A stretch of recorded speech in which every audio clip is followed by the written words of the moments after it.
Question number 10. A ladder 5 centimeter long is leaning against a wall. The bottom of the ladder is pulled along the ground away from the wall at the rate of 2 centimeter per second. How fast is the height on the wall decreasing when the foot of the ladder is 4 meter away from the wall? मतलब ये कह क्या रहा है कि एक ladder है जो वॉल पे टिका हुआ है। तो मैंने यहाँ पे OA को वॉल मैंने कंसिडर किया है height of the wall at the top of the ladder, और OB को मैंने यहाँ पे कंसिडर किया है distance between the wall and bottom of the ladder, और AB को मैंने यहाँ पे लेडर कंसिडर किया है। ओके, तो यहाँ पे अगर आप इसे देखेंगे तो AB यहाँ पे क्या है, फिक्स्ड है। अब ये कहता क्या है कि इस लेडर को पुल किया जा रहा है, तो ये क्या होगा, ये यहाँ अगर हम यहाँ से इसे पुल करेंगे तो ये जो वॉल का जो हाइट होगा ये क्या होगा, ये डिक्रीज करेगा किसी रेट से, और जो ये फ्लोर है आपका, फ्लोर से इस बॉटम और इस वॉल के बीच में जो दूरी आपका बनेगा, जो डिस्टेंस रहेगा, ये क्या होगा, ये आपका इंक्रीज करेगा। ओके, तो मैंने इसे OB को मैंने कंसिडर कर लिया है X, और मैं OA को मैंने कंसिडर कर लिया है Y। ओके, और AB इक्वल्स टू 5 सेंटीमीटर आपका पहले से दिया हुआ था।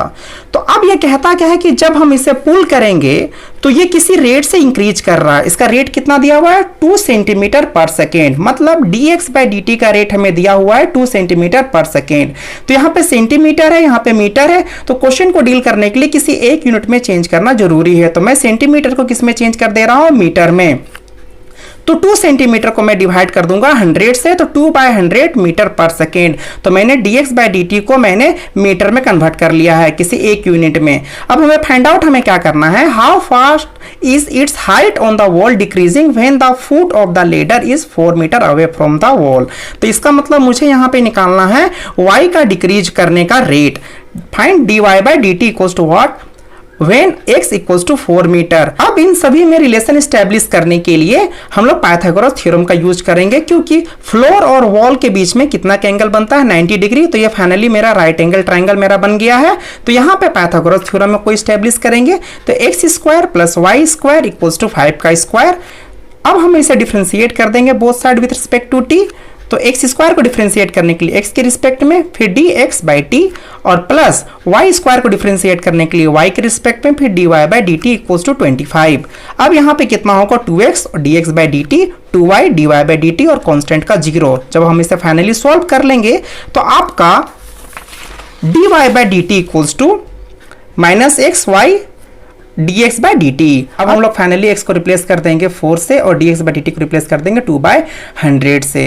अब हम लोगों को y का वैल्यू को फाइंड आउट करना है। हम लोग y का वैल्यू को फाइंड आउट कर सकते हैं, x² + y² इक्वल्स टू 25। ये जो रिलेशन दिया हुआ है इससे हम लोग फाइंड आउट कर सकते हैं, क्योंकि हम लोगों को x का वैल्यू हमें पता था कि हमें 4 दिया हुआ है और यहाँ पे 25 पहले से है। तो अब हम लोग इसे जब फाइनली सॉल्व करेंगे तो y का यहाँ पे 2 वैल्यू निकलेगा, y equals to 3, y equals to +3 और y इक्वल्स टू -3। और आप जानते हैं कि हाइट कभी भी नेगेटिव में नहीं होता है, तो ये आपका कैंसल आउट हो जाएगा और y इक्वल्स टू फाइनली 3 आएगा। अब हम लोग y को यहाँ पे रिप्लेस कर देंगे 3 से, तो -4/3 और इंटू 2/100। तो फाइनली इसे सॉल्व करने के बाद 8/300 मीटर पर सेकेंड। आप चाहें तो आप इसे सेंटीमीटर में भी इसे कन्वर्ट कर सकते हैं। तो सेंटीमीटर में कन्वर्ट करने के लिए इसे 100 से इसे मल्टीप्लाई करना पड़ेगा। अब यहाँ पे 0 आपका कैंसल आउट हो जाएगा, तो -8/3 सेंटीमीटर पर सेकेंड। तो यहाँ पे अगर आप देखते हैं यहाँ पे नेगेटिव साइन जो है, तो ये कहता क्या है कि आपका ये डिक्रीज कर रहा है, y आपका डिक्रीज कर रहा है। Negative sign shows that y decreasing at the rate of 8/3 centimetre per second. चलिए शुरू करते हैं question number 11। A particle move along the curve 6y equals to x के पावर में q + 2। Find the point on the curve at which the y coordinate is changing 8 times as fast as the x coordinate. ये कहता क्या है कि एक आपका particle है जो मूव कर रहा है इस कर्व पे। तो इस कर्व का मान लेते हैं कि ये पाथ ट्रेस हुआ, ठीक है। तो इसी में आपके जो पार्टिकल है वो मूव कर रहे हैं। तो वो कहता क्या है कि आपको वो पॉइंट आपको फाइंड आउट करना है उस पोजीशन का पार्टिकल का जहां पे y कोऑर्डिनेट चेंज कर रहा है 8 times as fast as the x coordinate. इसका मतलब क्या हुआ, मतलब dy/dt आपको दिया हुआ है, dy/dt equals to 8 times dx/dt। आप बोलेंगे सर आपने यहाँ पे टाइम के रिस्पेक्ट में यहाँ पे डिफरेंशिएट क्यों किया, क्योंकि यहाँ पे कुछ बोला नहीं ना था यहाँ पे कर्व का कि आपका रेडियस के रिस्पेक्ट में लेना है या तो फिर किसी और के रिस्पेक्ट में लेना है, तो यहाँ पे जब कुछ नहीं बोला हुआ है तो मैं यहाँ पे टाइम के रिस्पेक्ट में ले लूंगा। ओके, तो आपको वो पोजीशन आपको फाइंड आउट करना है, मतलब वो पॉइंट आपको फाइंड आउट करना है जहां पे y कोऑर्डिनेट 8 टाइम्स चेंज हो रहा है x कोऑर्डिनेट का। तो मैंने उस पॉइंट को मान लिया है x और y। ओके, अब यहाँ पे गिवन इक्वेशन ऑफ कर्व आपका दिया हुआ है 6y इक्वल्स टू x के पावर में q प्लस 2, क्योंकि x और y में जो रिलेशन स्टैब्लिश जो होगा इस कर्व का इक्वेशन के द्वारा होगा। अब हम इसे डिफरेंशिएट कर देंगे both side with respect to t। तो 6 कांस्टेंट है dy बाय dt और आपका x के पावर में q का डिफरेंशिएशन x के रिस्पेक्ट में, फिर x का t के रिस्पेक्ट में, फिर 2 आपका कांस्टेंट है। तो यहाँ पे 6 dy बाय dt रह गया और यहाँ पे पावर आगे आएगा और एक लेस होगा तो 3x square dx by dt और कांस्टेंट का डिफरेंशिएशन 0। ये 3 कैंसल आउट कर देगा 6 को, 2 dy बाय dt और x स्क्वायर और dx बाय dt। अब यहाँ पे dy बाय dt का वैल्यू यहाँ से पुट कर देंगे 8 times dx by dt, 8 times dx by dt। अब हम जब इसे फाइनली जब इसे सॉल्व करेंगे तो यहाँ पे dx बाय dt और आपका dx by dt cancel out हो जाएगा, x स्क्वायर इक्वल्स टू 16 और x का वैल्यू निकालेंगे तो प्लस माइनस 4, मतलब x कोऑर्डिनेट अगर प्लस माइनस 4 दो वैल्यू निकला है तो y कोऑर्डिनेट भी 2 होगा। व्हेन x का वैल्यू 4 यहाँ पे पुट करेंगे इक्वेशन 1 में तो y का वैल्यू 11 आएगा और x का वैल्यू जब -4 यहाँ पे पुट करेंगे इक्वेशन 1 में तो y का वैल्यू -31:3 आएगा। इसका मतलब आपके यहाँ पे दो पॉइंट आ गए हैं, मतलब 2 पॉइंट ऐसे होंगे जहाँ पे y कोऑर्डिनेट 8 टाइम्स चेंज करेगा as fast as x coordinate. Okay, 12. The radius of an air bubble is increasing at the rate of half centimeter per second. Half centimetre per second radius दिया हुआ है increase होने का, मतलब इसका rate दिया हुआ है dr by dt half centimetre per second. At what rate is the volume of the bubble increasing when the radius is 1 centimeter? मतलब आपको निकालना है dv by dt। तो सबसे पहले मैंने यहाँ पे क्या किया है कि r मैंने कंसीडर किया है radius of an air bubble और v मैंने कंसीडर किया है volume of an air bubble. dr by dt आपको यहाँ पे गिवन था, मुझे निकालना है dv by dt when r equals to 1 centimetre. अब दोनों में रिलेशन मैंने यहाँ पे स्टेब्लिश किया है वॉल्यूम ऑफ है स्फेयर का बिठा करके, तो v equals to 4/3 pi r cube और यहाँ पे differentiate both side with respect to t, dv by dt 4/3 pi constant है और q का डिफरेंशिएशन r के रिस्पेक्ट में, फिर r t के रिस्पेक्ट में, फिर यहाँ पे पावर आगे आएगा और एक लेस होगा और dr बाय dt। अब यहाँ पे 3 आपका कैंसल आउट हो जाएगा, फाइनली आपका 4 pi r square dr by dt। अब यहाँ पे r का वैल्यू आप यहाँ पे बिठा दे, रिप्लेस कर दे 1 से और dr बाय dt को रिप्लेस कर दे 1/2 से। तो फाइनली जब आप इसे सॉल्व करेंगे तो ये 2 कैंसल आउट कर देगा 4 को 2 टाइम्स में, तो 2 पाई सेंटीमीटर क्यूब पर सेकेंड। इसका मतलब ये हुआ कि 1 सेकेंड का चेंज में वॉल्यूम में कितना चेंज आ रहा है 2 पाई सेंटीमीटर क्यूब का। Okay, 13. A balloon which always remains spherical has a variable diameter 3/2 2x plus 1. तो यह आपका डायमीटर दिया हुआ है। Find the rate of change of its volume with respect to x. आपको x के रिस्पेक्ट में आपको निकालना है। तो सबसे पहले d diameter of a spherical balloon, r radius of an spherical balloon, v volume of an spherical balloon. अब यहाँ पे देखते हैं कि यहाँ पे गिवन क्या दिया हुआ है। तो गिवन यहाँ दिया हुआ है डायमीटर 3/2 2x plus 1, तो d। अब यहाँ से हम क्या कर सकते हैं, रेडियस निकाल सकते हैं। d/2 मतलब हाफ होता है आपका डायमीटर का रेडियस। तो यहाँ पे तो ऑलरेडी मेरे को डायमीटर पता है, तो इसे मैं अगेन 2 से डिवाइड कर दूंगा तो मुझे रेडियस निकल जाएगा। अब रेडियस निकलने के बाद मुझे निकालना है इसमें क्या, फाइंड आउट मुझे क्या करना है, find the rate of change of its volume. तो मुझे वॉल्यूम फाइंड आउट करना है किसके रिस्पेक्ट में, x के रिस्पेक्ट में, dv बाय dx। ओके, अब यहाँ पे वॉल्यूम और r में रिलेशन कहाँ से आएगा, तो आपको वॉल्यूम ऑफ स्फेयर आपको बिठाना पड़ेगा। तो यहाँ पे वॉल्यूम ऑफ स्फेयर का formula v equals to 4/3 pi r cube. अब यहाँ पे आपका r का वैल्यू आपका x के रिस्पेक्ट में दिया हुआ है, यहाँ पे 3/4 2x plus 1, तो 3/4 2x plus 1 का होल पावर 3। अब मैं यहाँ पे इसे सॉल्व करूंगा तो यहाँ पे कितना आ जाएगा, 3 के पावर में क्यूब और 4 के पावर में क्यूब और 2x plus 1 के पावर में होल पावर क्यूब।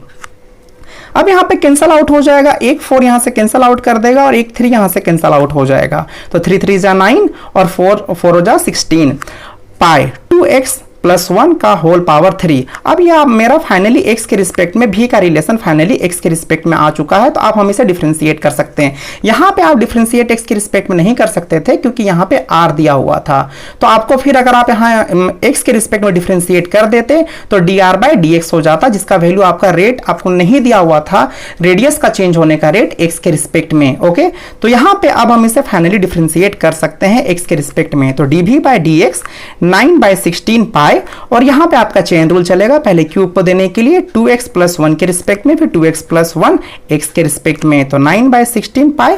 तो यहाँ पे 9/16 पाई आ गया, इसमें क्या होगा, पावर आगे आएगा और एक लेस होगा, और यहाँ पे 2 और x का 1 होता है डिफरेंशिएशन और कांस्टेंट का 0, 2 आ गया। अब फाइनली ये इसे कैंसिल आउट कर देगा 8 टाइम्स में। अब यहाँ पे कितना होगा, 9 3 जा 27 और 8 पाई 2x + 1 का होल पावर स्क्वायर।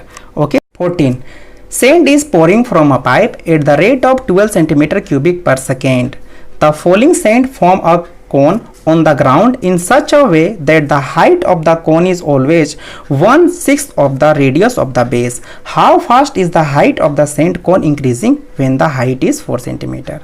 यहाँ पे कह रहा है क्वेश्चन कि एक पाइप से सेंड भरा जा रहा है, तो जब सेंड यहाँ से गिर रहा है पाइप से तो वो एक कोन के आकार में हो रहा है, और आप सोच सकते हैं कि जैसे जैसे ये आपका यहाँ से सेंड गिरेगा पाइप से तो इसका हाइट क्या होगा, इंक्रीज करेगा सेंड का, जो कोन के शेप में है, और इसका रेडियस भी इंक्रीज करेगा। तो यहाँ पे आपको एक रिलेशन दिया हुआ है कि इसका हाइट जो होगा वो 1/6 होगा रेडियस का। मतलब यहाँ पे देखिए h = 1/6 r, मतलब अगर रेडियस अगर 6 पार्ट है तो हाइट कितना पार्ट होगा रेडियस का, 1 पार्ट होगा। ओके, तो यहाँ पे आपको फिर फाइंड आउट आपको क्या करना है, और यहाँ पे दिया हुआ क्या है, तो सबसे पहले हम लोग देखते हैं कि 12 सेंटीमीटर क्यूब पर सेकेंड ये क्या वैल्यू दिया हुआ है। तो यह आपको दिया हुआ है कि ये कोन का वॉल्यूम इंक्रीज करेगा, क्योंकि इसका वॉल्यूम भी इंक्रीज करेगा, और जो पाइप में सेंड है इसका वॉल्यूम क्या होगा, डिक्रीज करेगा। तो यहाँ पे आपका पाइप का वॉल्यूम नहीं दिया हुआ है, आप ये ना सोचे कि ये पाइप का वॉल्यूम दिया हुआ है, यहाँ पे दिया हुआ है कोन का वॉल्यूम का इंक्रीज होने का, क्योंकि आप यहाँ खुद भी सोच सकते हैं कि जब पाइप से अगर सेंड गिरेगा तो इसका वॉल्यूम डिक्रीज करेगा और इसका वॉल्यूम क्या होगा, इंक्रीज करेगा। ओके, तो 12 सेंटीमीटर क्यूबिक पर सेकेंड ये आपका कोन का दिया हुआ है। तो सबसे पहले हम लोग यहाँ पे क्या किए हैं कि v = वॉल्यूम ऑफ ए कोन और r = रेडियस ऑफ ए कोन और h हाइट ऑफ अ कोन यहाँ पे कंसीडर कर लिए हैं, और dv/dt हमें दिया हुआ था 12 सेंटीमीटर क्यूबिक पर सेकेंड। अब हमें फाइंड आउट क्या करना है, तो कहता है how fast is the height of the sand cone increasing when the height is 4 centimetre. मतलब dh/dt हमें कंसीडर करना है equals to what, when h = 4 centimetre. तो यहाँ पे अकॉर्डिंग टू क्वेश्चन तो मैंने आपको ये पहले ही बताया है कि एक रिलेशन दिया हुआ था h = 1/6 ऑफ r, मतलब अगर रेडियस अगर 6 पार्ट है तो उसका हाइट आपका कितना पार्ट होगा, 1 पार्ट होगा। तो यहाँ से एक हम लोग एक रिलेशन स्टैब्लिश कर लिए हैं रेडियस और h के बीच में, r = 6h। ओके, अब इन सारे के सारे वेरिएबल्स में रिलेशन स्टैब्लिश करने के लिए वॉल्यूम ऑफ ए कोन का फॉर्मूला यहाँ पे स्टैब्लिश करेंगे। तो v = 1/3 पाई r²h। अब यहाँ पे आपको डिफरेंशिएट करने से पहले किसी एक वेरिएबल में आपको कन्वर्ट करना पड़ेगा। तो यहाँ पे r को या तो रिप्लेस करना पड़ेगा या तो h को रिप्लेस करना पड़ेगा, मतलब पूरे इक्वेशन को या तो r के रिस्पेक्ट में लाना पड़ेगा या तो h के रिस्पेक्ट में लाना पड़ेगा।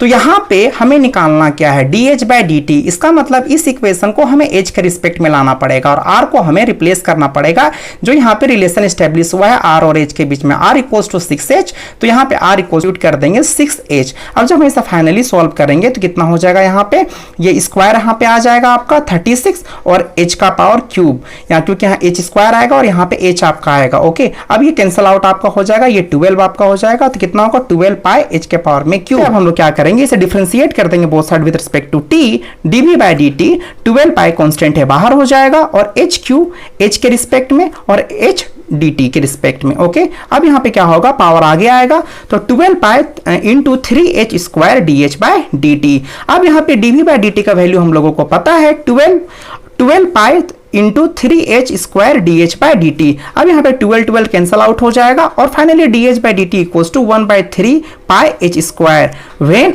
h = 4 centimetre. अब हमसे ये क्या पूछ रहा था कि जब h का मान 4 सेंटीमीटर होगा उस वक्त हाइट कितना इंक्रीज करेगा। तो यहाँ पे फाइनली हम लोग h का वैल्यू रिप्लेस कर दिए 4 से। जब इसे हम लोग सॉल्व करेंगे तो यहाँ 16 और 16 3 जा 48, 1/48 पाई सेंटीमीटर पर सेकेंड।